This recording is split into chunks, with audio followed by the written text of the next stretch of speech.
अच्छा जी, इसकी tax return हमने फाइल करनी है और उसके लिए मैं आज आपको एक बहुत शॉर्ट सा प्रोसीजर बताऊंगा जिसमें हमने एक सिंपल सी बंदे की टैक्स रिटर्न फाइल करनी है। सबसे पहले नॉर्मल टैक्स रिटर्न पे आपने क्लिक करना है। यहाँ पे टैक्स ईयर इसका 2024 सिलेक्ट कर लेना है। टैक्स ईयर 2024 सिलेक्ट करने के बाद आपके सामने ये आ गया, इसकी बिजनेस से इनकम आ रही है तो आपने सिंपली बिजनेस पे क्लिक करके अदर रेवेन्यूज में आ जाना है। अदर रेवेन्यू में आके अच्छा अब देखें ये इसका इशू आ रहा है जिस वजह से ये मुझे कहा गया है कि सबसे पहले आप आर्टिब्यूट में आ जाएं। आर्टिब्यूट में आके इसका बिजनेस यहाँ से सिलेक्ट करें कि क्या बिजनेस है। अच्छा, इनका इंफॉर्मेशन टेक्नोलॉजी का बिजनेस है जहाँ से इनको इनकम आ रही है, तो मैंने सिंपली इसका इंफॉर्मेशन टेक्नोलॉजी यहाँ से सिलेक्ट कर लिया। इसके बाद हमने यहाँ पे इसको सेव कर देना है। सेव करने के बाद दोबारा डेटा पे चले जाएं। डेटा पे जाने के बाद ये बिजनेस में आ जाएं। ठीक है, क्योंकि इनकी बिजनेस से इनकम है, बिजनेस पे आए। बिजनेस पे आने के बाद आपने अदर रेवेन्यूज पे आना है। अदर रेवेन्यू पे आने के बाद यहाँ पे अदर के टैब्स में इसकी जो इनकम आ रही है 5,90,630 रुपए इसकी साल की इनकम बनी है। ये यहाँ पे लिख के इसको कैलकुलेट करते हैं। इसको कैलकुलेट करने के बाद सेव करें।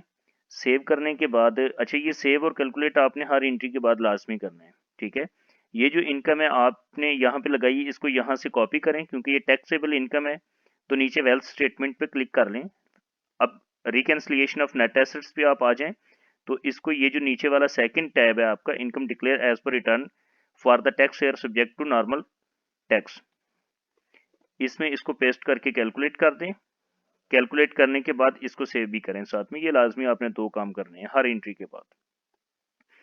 अब आ जाते हैं इसके पर्सनल एसेट्स। इसके पास कोई खास पर्सनल एसेट सिक्योरिटीज लायबिलिटीज नहीं है, तो इसने मुझे कहा था कि मेरे पास सिर्फ और सिर्फ 18 लाख रुपए कैश इन हैंड की सूरत में मौजूद हैं, तो मैंने यहाँ पे 18 लाख रुपए इसके लगा दिए। इसके अलावा जितनी भी चीजें यहाँ पे आपके सामने ये टैब शो हो रहे हैं, आप यहाँ पे सारी डिटेल्स उनकी लिख सकते हैं। फॉर एग्जाम्पल अगर उसका कोई डेबिट है नॉन बिजनेस में तो वो लिख सकते हैं।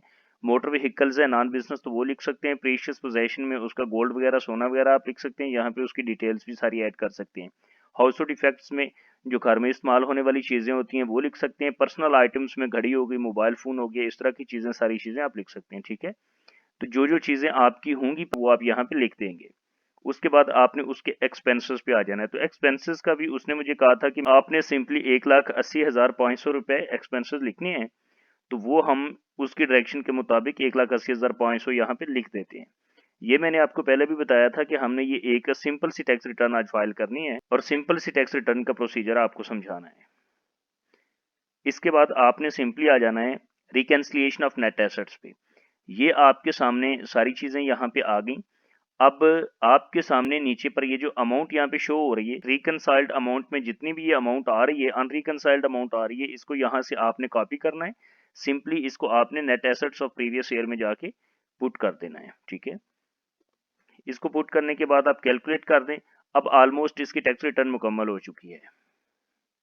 इसकी टैक्स रिटर्न मुकम्मल हो चुकी है, तो इसके लिए आप अगर देखना चाहते हैं कि टैक्स बनता है या नहीं बनता, तो आप यहाँ से इसको चेक कर सकते हैं। ये टैक्स चार्जेबल और नीचे कंपटीशन के ऑप्शन में जाके इसका कोई भी टैक्स नहीं बनता।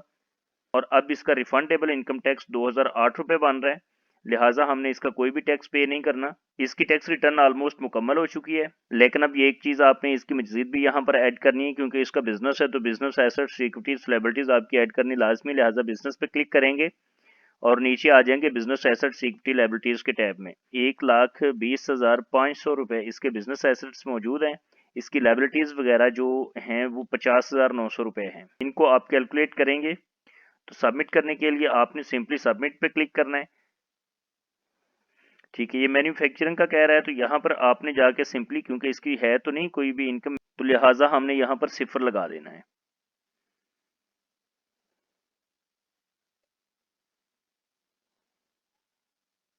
अब ये हमसे मांग रहा है जी अटैचमेंट। इसकी बिजनेस से रेलिवेंट जो भी अटैचमेंट है, इसके लिए सिंपली हमने इसको प्रिंट करना है।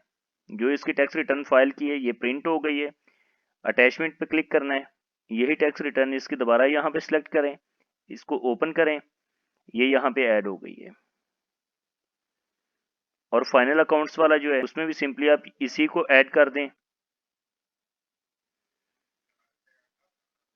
ये सेव हो गया है। अब आप सबमिट पे क्लिक करें। सबमिट पे क्लिक करने के बाद यहाँ पे इसका पिन कोड लगाएं। सबमिट पे क्लिक किया तो अभी इसकी टैक्स रिटर्न यहाँ से सबमिट हो चुकी है, ड्राफ्ट में मौजूद नहीं, लेकिन कंप्लीटेड टास्क में अभी इसकी टैक्स रिटर्न नहीं आई, यहाँ पे 4 से 5 मिनट के बाद आ जाएगी। अगला प्रोसेस जो फाइलर होने के लिए, उसका तो आपको पता है कि आपने सिंपली चालान जनरेट करना है। चालान जनरेट करने के बाद आपने वो चालान पे कर देना है, तो फिर उसी दिन आप फाइलर हो जाएंगे।